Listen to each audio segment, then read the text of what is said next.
हमने अपनी last video में किसी भी जिस्म या बॉडी की मोशन के बारे में पढ़ा था, यानी हमने उसकी स्पीड, इनर्शिया और मोमेंटम के बारे में पढ़ा था। हम अपनी आज की वीडियो में न्यूटन्स के फर्स्ट लॉ ऑफ मोशन पर बात करेंगे। न्यूटन ने 3 लॉज पेश किए थे कि जब कोई भी जिस्म, किसी भी जिस्म की जो मोशन है वो 3 तरह से होती है या 3 तरह से नहीं होती। लेकिन आज की वीडियो में हम फर्स्ट लॉ ऑफ मोशन के बारे में पढ़ेंगे। First law of motion deals with bodies which are either at rest or moving with uniform speed in a straight line. जो पहला लॉ है मोशन का वो किसके अबाउट है कि ऐसे जिस्म जो कि रेस्ट में होंगे या फिर मूव कर रहे होंगे, यानी कि यूनिफॉर्म स्पीड के साथ, यानी उनकी स्पीड एक ही होगी। इन ए स्ट्रेट लाइन, सीधी लाइन में। तो ऐसा जिस्म जो कि रेस्ट में होगा या फिर मोशन में होगा, मूविंग पोजीशन में होगा यूनिफॉर्म स्पीड के साथ। अगर कोई जिस्म रेस्ट में है तो वो रेस्ट में रहेगा, अगर वो मूव कर रहा है तो मूव करता रहेगा। तो उसके अबाउट है। According to Newton's first law of motion, a body at rest remains at rest provided no net force acts on it। अगर कोई जिस्म रेस्ट में है तो वो रेस्ट में ही रहेगा, लेकिन अगर उस पर नेट फोर्स अमल ना करे। This part of the law is true as we observe that objects do not move by themselves. कहता है कि ये जो हिस्सा है कानून का ये सही है, क्योंकि हमने देखा है कि जो ऑब्जेक्ट्स हैं अगर वो पड़े हुए हैं तो वो पड़े ही रहते हैं जब तक कि हम उनको हाथ ना लगाएं, और वो खुद कुछ भी नहीं करते, खुद मूव नहीं कर सकते। अनलेस समवन मूव्स देम, वो तब तक मूव नहीं कर सकते जब तक हम उनको मूव ना करवाएं।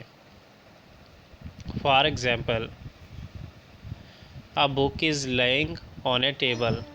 एक जो किताब है अगर वो टेबल पर पड़ी हुई है, रिमेन्स एट रेस्ट, तो वो रेस्ट में ही रहती है।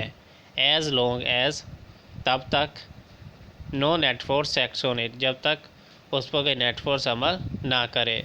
सिमिलरली, इसी तरह, अ मूविंग ऑब्जेक्ट, एक हरकत करता हुआ जो ऑब्जेक्ट है, डजंट स्टॉप, नहीं रुकता, मूविंग, हरकत करते, बाई इटसेल्फ, अपने आप।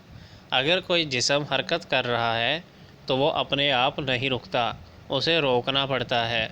आ ball rolled on a rough ground, एक जो गेंद है वो अगर घूम रही है, रोल कर रही है एक ग्राउंड पर, स्टॉप्स अर्लियर, जल्दी रुक जाती है, then that rolled on a smooth ground, एक ऐसे ग्राउंड पर जो कि बिल्कुल स्मूथ हो, सही हो, तो उसकी निस्बत जल्दी रुक जाती है।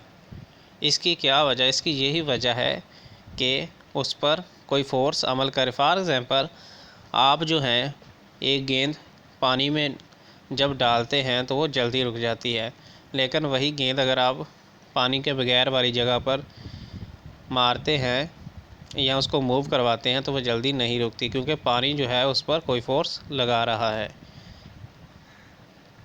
It is because rough surface offer greater friction, तो वहाँ पे फ्रिक्शन होती है। किस चीज़ की फ्रिक्शन? जो वो सरफेस है उसकी फ्रिक्शन, उस वजह से वो गेंद को रोकती है। If there would be no force to oppose the motion of a body then the moving body would never stop. अगर कोई भी वहाँ पे फोर्स फ्रिक्शन की हो या वैसे ना लग रही हो तो हम जिस्म को हरकत नहीं, यानी कि वो जिस्म जो है वो हरकत करता रहेगा। दस Newton's first law of motion states that, और जो न्यूटन का फर्स्ट लॉ ऑफ मोशन है वो हमें क्या कहता है?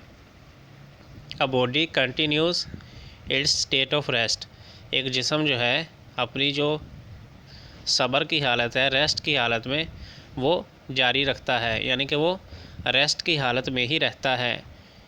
आर ऑफ यूनिफॉर्म मोशन, या फिर एक ही स्पीड में रहता है। इन ए स्ट्रेट लाइन, सीधी लाइन में, provided no net force action, अगर उस पर कोई नेट फोर्स अमल ना करे। न्यूटन का फर्स्ट लॉ कहता है कि अगर किसी जिस्म पर कोई नेट फोर्स अमल ना करे तो वो या तो फिर रेस्ट पर ही रहता है या फिर मोशन में ही रहता है, मूव ही करता रहता है यूनिफॉर्म वेलोसिटी के साथ। जो हमारी नेक्स्ट वीडियो है उसमें एक्चुअली हम सेकंड लॉ पर बात करेंगे, लेकिन यहाँ पे कुछ और चीज़ें भी उसने बताई हुई हैं। We have observed as a passenger standing in a bus fall forward then its driver applies brake suddenly, it is because the upper part of their body tend to continue their motion while lower part of the body in contact with the bus stop with it, hence they fall forward. Since Newton's first law of motion deals with the inertial property of matter, therefore Newton's first law of motion is also known as law of inertia. Newton का first law उसको ही law of inertia कहते हैं, क्योंकि कोई भी जिसम अपनी जो रेस्ट की हालत है उसमें रहता है। जिस तरह आप बस में हो तो आप रेस्ट में हैं, लेकिन बस ब्रेक लगाए तो बस ने तो ब्रेक लगाई है, वो रेस्ट में आ गई है, लेकिन जो आपका जिसम है वो मूव कर रहा था बस के साथ, वो मूव करता रहेगा, तो थोड़ी देर में वो रुक जाएगा। इसको लॉ ऑफ इनर्शिया भी कहते हैं। So gonna see you in next video, until then goodbye for now.